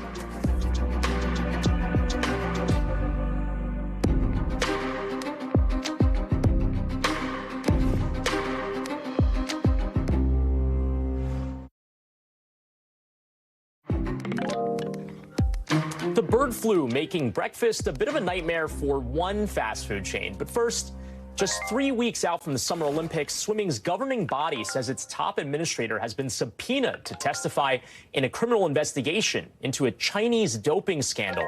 World Aquatics confirmed the U.S. investigation to the Associated Press, and it's centered around the case of 23 Chinese swimmers who tested positive for a banned substance in 2021, but were allowed to continue competing in the Tokyo Games. 11 of those swimmers who tested positive are set to compete in Paris. David Noriega is joining us now. So, David, what else do we know about why the United States is doing this investigation in the first place? Yeah, Brian, so the reason that the U.S. is doing this investigation is because they have the authority to do so under a relatively recent and pretty controversial law that was passed in 2020 in the aftermath of the major Russian doping scandal of the time. This law allows U.S. authorities to investigate international doping conspiracies, doping schemes, even if they don't directly involve American athletes, as long as they involve athletes from other countries competing in competitions that do include American athletes or sponsors or broadcasters. So that's why in this instance, for example, even though this is a scandal involving Chinese swimmers and the World Anti-Doping Authority, again, no American athletes are being accused of anything here. It is the FBI, it is the U.S. Department of Justice that is leading this investigation. Brian? Yeah, certainly an open question about the U.S. authority there. But, I mean, remind us big picture about what went down in 2021, right? Because we only just a few months ago learned about these swimmers' positive tests in the first place. Yeah, so the story here basically is that 23 Chinese swimmers prior to the last Olympics, the 2021 Olympics in Tokyo, tested positive for a banned performance-enhancing drug. That's a prescription heart medication. However, the Chinese authorities and the World Anti-Doping Authority subsequently cleared them on the grounds that they had accidentally, there was an accidental mass contamination event, as they called it, and they were allowed to participate in the Tokyo Games. And now 11 of those swimmers, as you pointed out, about a third of the Chinese Olympic swimming team is going to compete again in this year's Olympics in Paris. This, according to a lot of people, casts sort of a shadow over the swim events this year because some swimmers fear that there's no reason to have confidence in the doping regulations going into this year's games. Certainly something that's going to overhang those events happening just shortly later on this month. David Noriega, thanks so much. Well, let's get you over to the 5 things our team thinks you should know about tonight. Starting off with number 1, Sean Diddy Combs, now the subject of a federal criminal investigation, according to 2 sources familiar with the matter, who also say a federal grand jury in New York is hearing evidence as part of the investigation. But there's no indication that charges are imminent just yet. And of course, this comes 3 months after Combs' houses were raided by law enforcement officials. Combs' lawyers did not respond to a request for comment. And number 2, McDonald's locations across Australia slashing their breakfast hours because of, get this, an egg shortage caused by the bird flu. Breakfast now ending 90 minutes earlier than normal. The company saying it's, quote, working hard with our Aussie farmers and suppliers to return this back to normal as soon as possible. Again, in Australia, not here. Number 3, it's the end of an era for floppy disks in Japan, with the government there getting rid of the storage devices for all of its systems.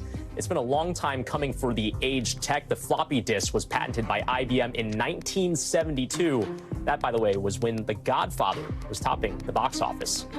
And number 4, the parent company of Saks Fifth Avenue signing a deal to buy rival Neiman Marcus for over $2.6 billion. The 2 luxury retail brands will now be held by a new combined company called Saks Global, and that'll include the Saks Off Fifth and Bergdorf Goodman brands as well. It comes as once iconic department stores try to compete against e-commerce, a story apparently carrying over to big buck spending as well. And number 5, it's a brat summer at the Miami airport. Take a look at this. A mysterious green liquid covering a concourse floor just in the last couple of hours. At first, airport officials said it was some kind of chemical, but later said it was actually just water from the AC system that had green dye in it, meant to help trace a leak to its source. They say it's non-hazardous and isn't causing any major chaos or delays there, although that looks pretty 360 to me. Well, just in tonight, we're learning about a rare and dangerous situation at a beach in Texas where one swimmer was attacked by a shark. It comes as nearly 100 beaches in at least 10 states are closed to swimmers or are warning people not to swim there this holiday because of high levels of dangerous bacteria in the water. We're talking bacteria from fecal waste or high levels of something called cyanobacteria that causes blue-green algae. Researchers suggest those algae blooms are happening more often because of climate change. Morgan Chesky is joining us now. So, Morgan, lots to unpack here. Let's start off with this shark attack in Texas, though. So what else do we know right now? I understand that's breaking today. Yeah, Brian, new details coming in by the hour here. We do know that this attack reportedly happened around 11 this morning at South Padre Island, an incredibly popular destination for 4th of July holiday travelers. That warning issued by the Coast Guard after that reported attack. We're seeing various reports come in from witnesses who were there on the beach saying that this man was attacked in relatively shallow water bitten in the thigh. And then we've seen images, although not independently confirmed by NBC, of first responders treating an individual on that Texas beach and then being loaded onto a stretcher and taken away to a nearby hospital. We don't have any word on that man's specific condition, but Coast Guard officials are stressing here, Brian, that this attack was allegedly one of several, prompting that warning to beachgoers to get out of those Gulf Coast waters there. And so that is something that is certainly out of the norm for this part of the country. While we've been reporting on shark attacks both in Florida and California, those happening on the Texas coast, far more rare. Brian? Now, Morgan, aside from being gross, let's talk now about the bacteria at those beaches that have been closed as a reason for this. So how dangerous could that be to people's health? It depends on the exposure to the water and specifically what beach you're at. And it's good practice, Brian, for anyone to check the county health department before going to specific beaches here, because the differences can be just from one beach to the next, depending upon the level of toxins that have been found in those waters. I want to show you a list of just some of the symptoms that can be present in one's body if they come into contact with this bacteria here. Of course, you can have some GI issues. That's never fun. Skin infections. But on a more serious note here, Brian, we're talking about damage to your kidneys, liver, or reproductive system from certain algae blooms. I know I've been checking maps here that mark any California beaches that have been closed or have had warnings issued. We know that there are several in the San Diego area that have been shut down to the public entirely. But there are other more popular beaches, such as those near Santa Monica, Malibu, Brian, that have at least had advisories put out. You know, any bit of info you can have before going to the beach with the holiday season coming, certainly going to be useful because, again, this can vary from beach to beach here, all dependent upon its proximity to what could be a polluted waterway or other toxins that have caused a significant impact there. Brian? So important for those that are headed out for the beaches this holiday weekend. Morgan Chesky, thanks so much. Appreciate it. Well, coming up, this super scary scene, a spinning swing ride collapsing on its side, and it's all caught on video. That's next. Plus, we'll show you how a dog almost burnt down his family home.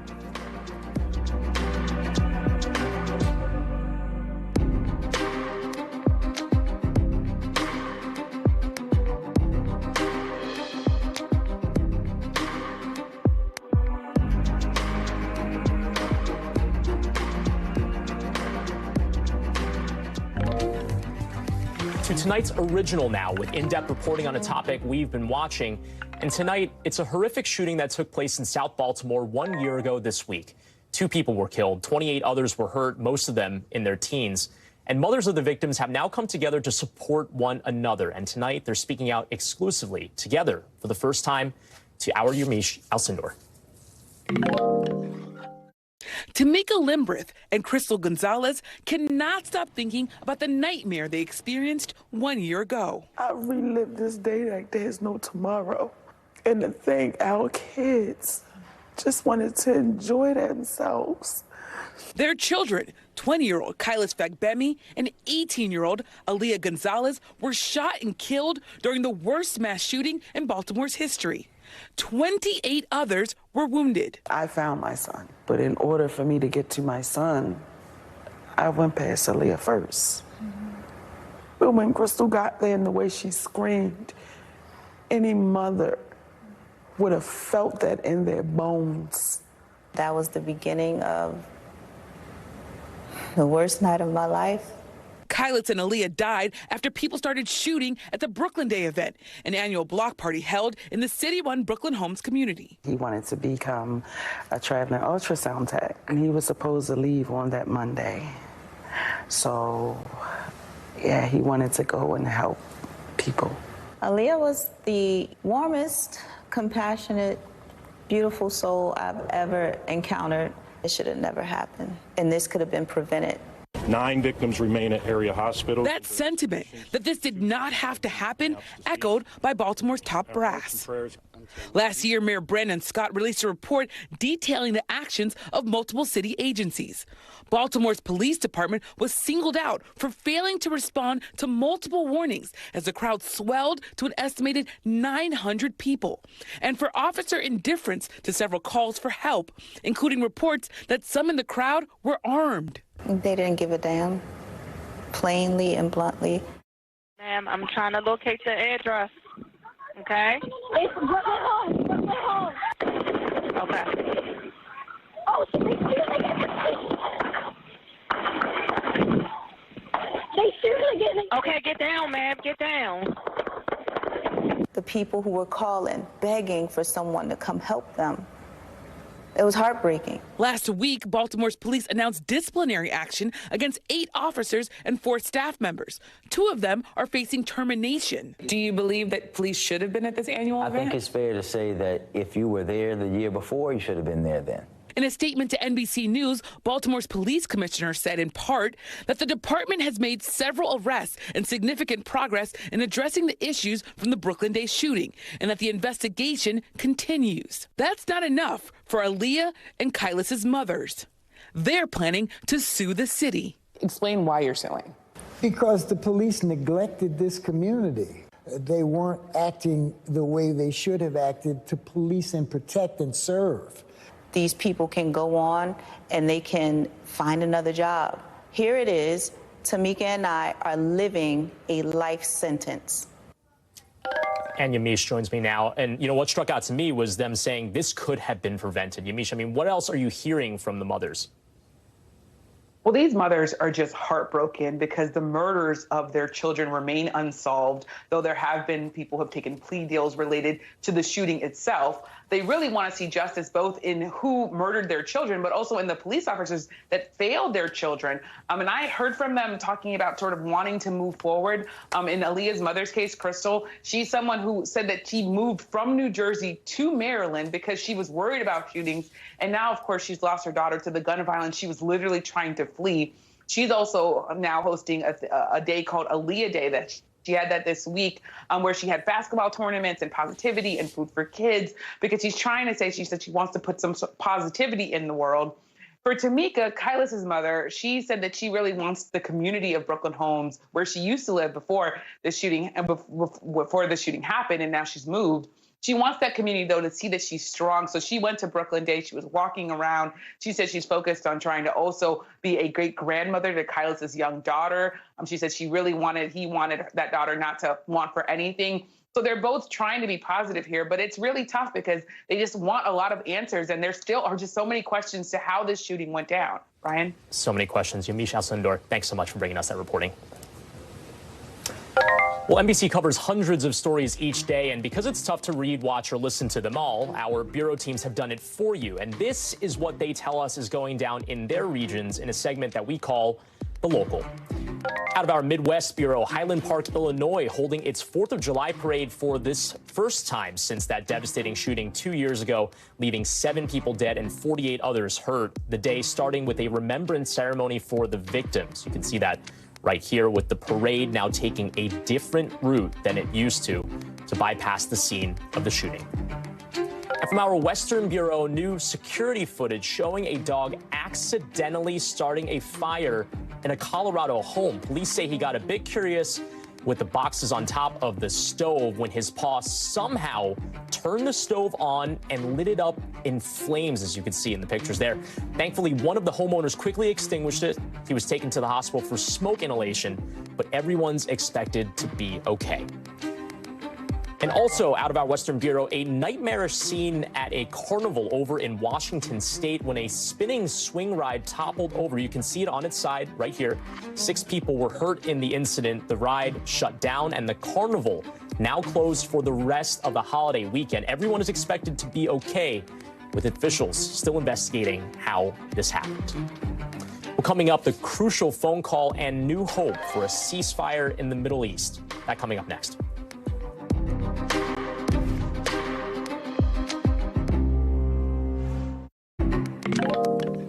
President Biden and Israeli Prime Minister Benjamin Netanyahu speaking on the phone today about ongoing efforts to finalize a ceasefire deal. The plan considered includes a phased ceasefire in Gaza and the release of all hostages still held by Hamas in return for a truce and withdrawal of Israeli forces from Gaza. But at this point, neither side has fully embraced the plan. Matt Bradley has more from Tel Aviv. Well, we could finally be seeing a glimmer of hope after months of failed negotiations to try to release those remaining hostages in the Gaza Strip.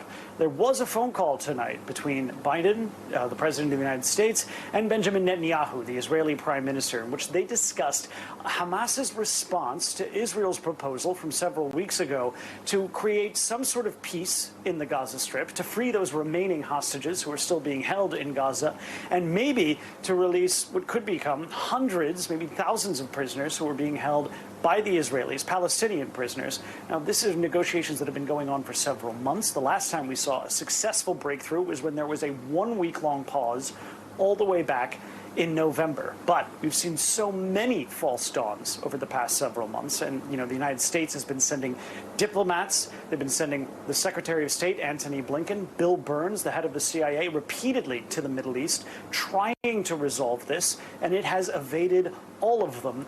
But this, according to Israeli media, who are quoting sources within the Israeli political and security establishment, looks like the best hope so far to some sort of deal. Now, again, this has eluded negotiators so many times in the past. It's hard to get optimistic about this, but if it is true, if this does bring some measure of peace to the Gaza Strip, it comes at a very opportune moment because the situation on the northern border of Israel with Lebanon is really heating up. We just saw Hezbollah launched, according to the IDF, about 200 projectiles over Lebanon's border into Israel, as well as about 20 drones. Now, this is a situation that has been percolating for the past several months, really ever since October 7th attacks started this whole latest round of violence. And everybody who has been watching this situation very closely says that the best solution to solving both the massive bloodshed in Gaza, freeing those hostages, and averting what could become a region-wide war between Israel and Hezbollah is to create some sort of peace deal that would free those hostages in the Gaza Strip. Hezbollah has said that if there is a peace deal, they will halt their attacks on Israel. Getting to this deal is still the last best shot at both saving lives in Gaza and averting a region-wide war that could even bring in the United States. That war, by some estimates, claiming over 30,000 lives in Gaza. Thanks to Matt Bradley for that report. Appreciate it. Well, still to come, the story of a Wall Street trailblazer who believes art and furniture are the keys to unifying America.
NBC News mobile app. Get connected to your favorite news shows. For the top stories, breaking news, and live video, download the NBC News mobile app now.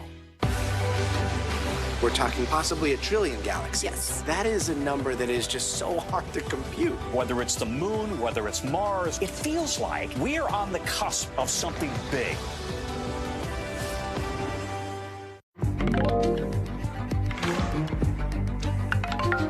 Tonight, a pioneer on Wall Street and in art is sharing her story on how she immigrated to the U.S. and ended up becoming a powerhouse, from art galleries to boardrooms. Chloe Malas has more. Lulu C. Wong stands just over 5 feet tall, but don't be fooled. She's a powerhouse, both on Wall Street and on Fifth Avenue, where she has 6 galleries at the Met. I think art has incredible power, and I think art reminds us that we are all human beings. And when you see a beautifully made piece of art, whether it's from wood or from canvas, you're reminded of the human effort behind it. And we all have that in us. And to support it and work together on it, admire it together, really does bring us together. Lulu, this is beautiful. Tell me about it. It's so outstanding because the incredible voluptuousness of the curves in the back and the C curves in the arm supports. You're enjoying the American way.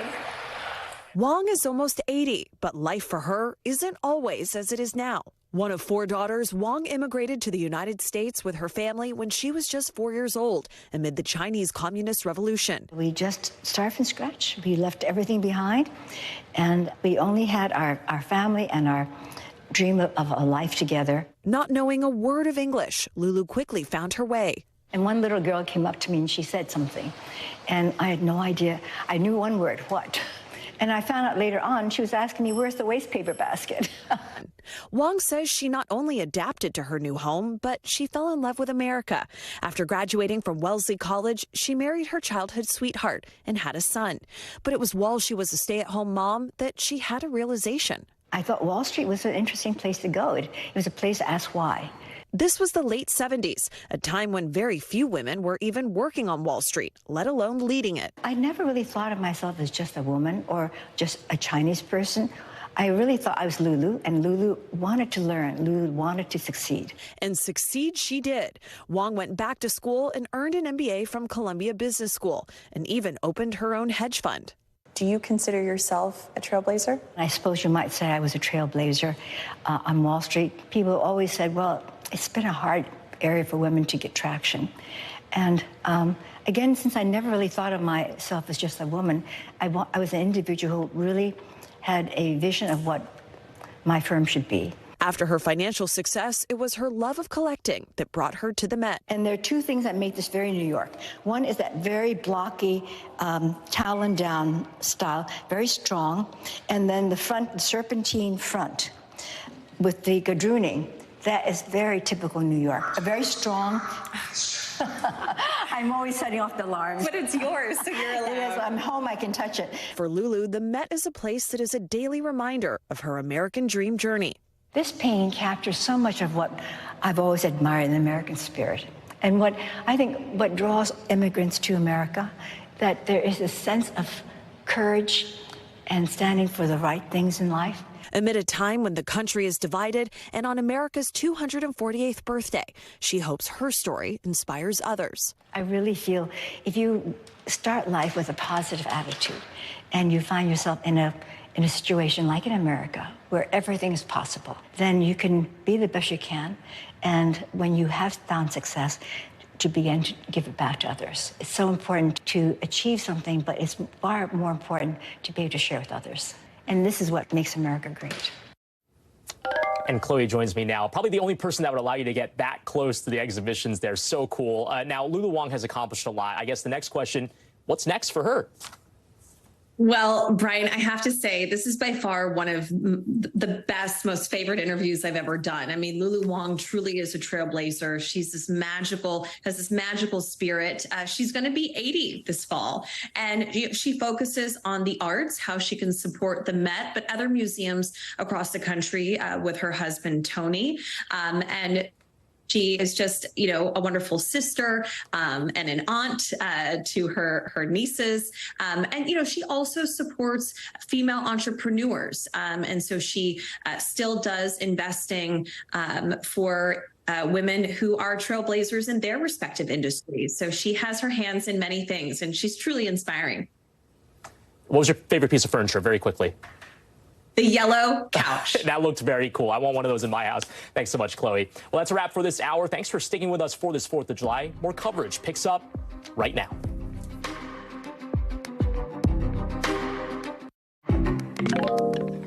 President President Biden and Israeli Prime Minister Benjamin Netanyahu speaking on the phone today about ongoing efforts to finalize a ceasefire deal.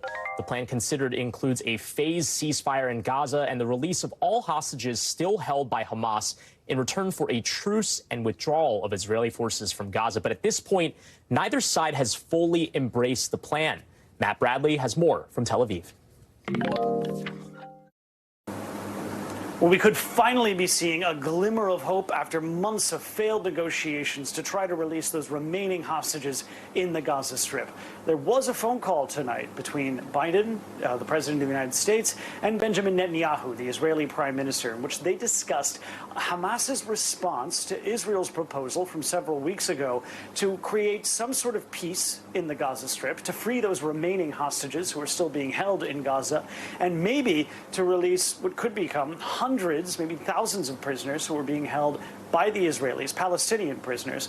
Now, this is negotiations that have been going on for several months. The last time we saw a successful breakthrough was when there was a 1 week-long pause all the way back in November. But we've seen so many false dawns over the past several months. And, the United States has been sending diplomats. They've been sending the Secretary of State, Antony Blinken, Bill Burns, the head of the CIA, repeatedly to the Middle East, trying to resolve this. And it has evaded all of them. But this, according to Israeli media, who are quoting sources within the Israeli political and security establishment, looks like the best hope so far to some sort of deal. Now, again, this has eluded negotiators so many times in the past. It's hard to get optimistic about this, but if it is true, if this does bring some measure of peace to the Gaza Strip, it comes at a very opportune moment because the situation on the northern border of Israel with Lebanon is really heating up. We just saw Hezbollah launched, according to the IDF, about 200 projectiles over Lebanon's border into Israel, as well as about 20 drones. Now, this is a situation that has been percolating for the past several months, really ever since October 7th attacks started this whole latest round of violence. And everybody who has been watching this situation very closely says that the best solution to solving both the massive bloodshed in Gaza, freeing those hostages, and averting what could become a region-wide war between Israel and Hezbollah is to create some sort of peace deal that would free those hostages in the Gaza Strip. Hezbollah has said that if there is a peace deal, they will halt their attacks on Israel. Getting to this deal is still the last best shot at both saving lives in Gaza and averting a region-wide war that could even bring in the United States. That war, by some estimates, claiming over 30,000 lives in Gaza. Thanks to Matt Bradley for that report. Appreciate it. Well, still to come, the story of a Wall Street trailblazer who believes art and furniture are the keys to unifying America.